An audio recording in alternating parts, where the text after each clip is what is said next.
श्री दुर्गा सप्तशती 10वां अध्याय शुंभ निशुंभ वध। हिंदी में मैं मस्तक पर अर्धचंद्र धारण करने वाली शिव शक्ति स्वरूपा भगवती कामेश्वरी का हृदय से चिंतन करता हूँ। वह तपाए हुए स्वर्ण के समान सुंदर हैं।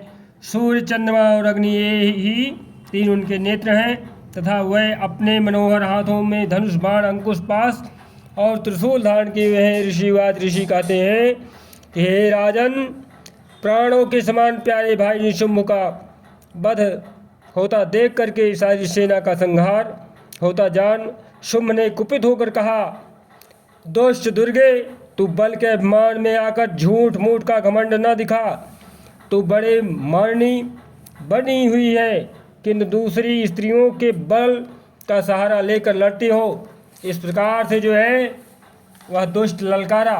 देव्यावाज देवी ने कहा, देवी बोली, ओ दुष्ट, मैं अकेली हूँ। इस संसार में मेरे सिवा दूसरा कौन है?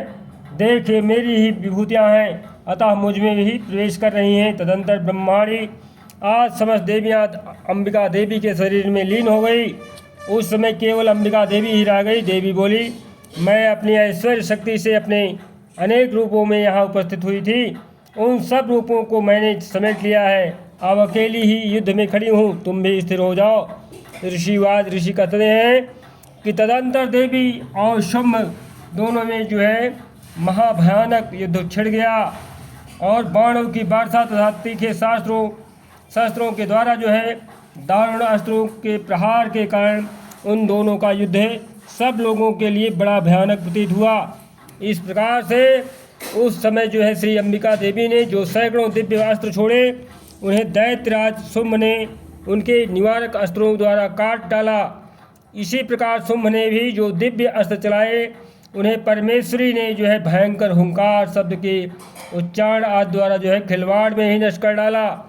तब उस असुर ने सैकड़ों बाणों द्वारा जो है देवी को आच्छादित कर दिया। इस प्रकार वो यह देख करके क्रोध में भरी हुई उन देवी ने भी बाण मारकर उसका धनुष काट डाला।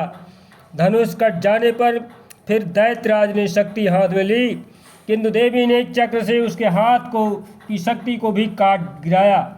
तत्पश्चात दैत्यों के स्वामी शुंभ ने 100 चांद वाली चमकती हुई ढाल और तलवार हाथ में लेकर के उस समय देवी पर धावा बोल दिया।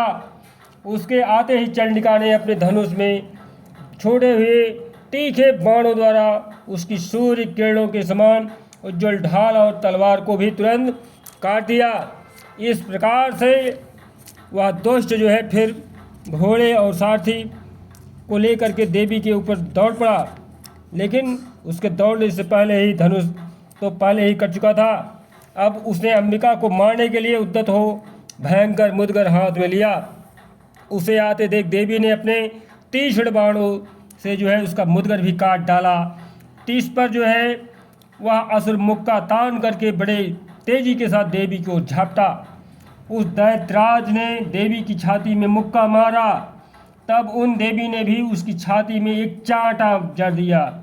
देवी का थप्पड़ खा करके दैत्यराज शुंभ पृथ्वी पर गिर पड़ा, किंतु पुनः सहसा पूर्वत उठ करके वह खड़ा हो गया।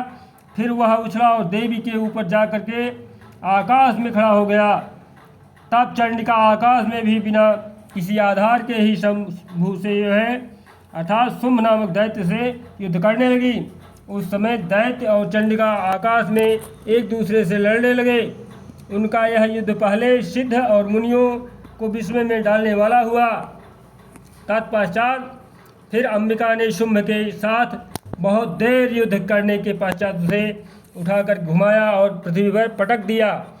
पट के जाने पर पृथ्वी पर आने के बाद वह दुष्टात्मा दैत्य पुनः चंडिका का वध करने के लिए उनकी ओर बड़े वेग से दौड़ा। तब समस्त दैत्यों के राजा शुंभ को अपनी ओर आते देख देवी ने त्रिशूल से उसकी छाती छेद कर उसे पृथ्वी पर गिरा दिया।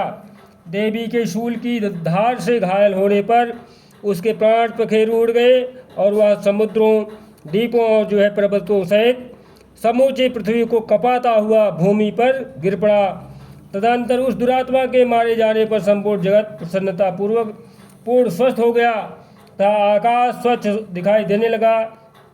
पहले जो उत्पात सूचक मेघ और उल्कापात होते थे वह सब शांत हो गए तथा उस दैत्य के मारे जाने पर नदियाँ भी ठीक मार्ग से बहने लगी। इस प्रकार जो है शुंभ की मृत्यु के बाद संपूर्ण देवताओं का हृदय हर्ष से भर गया और गंधर्व गुण मधुर गीत गाने लगे। दूसरे गंधर्व बाजे बजाने लगे और अप्सराएं नाचने लगी। पवित्र वायु बहने लगी। सूर्य की प्रभा उत्तम हो गई।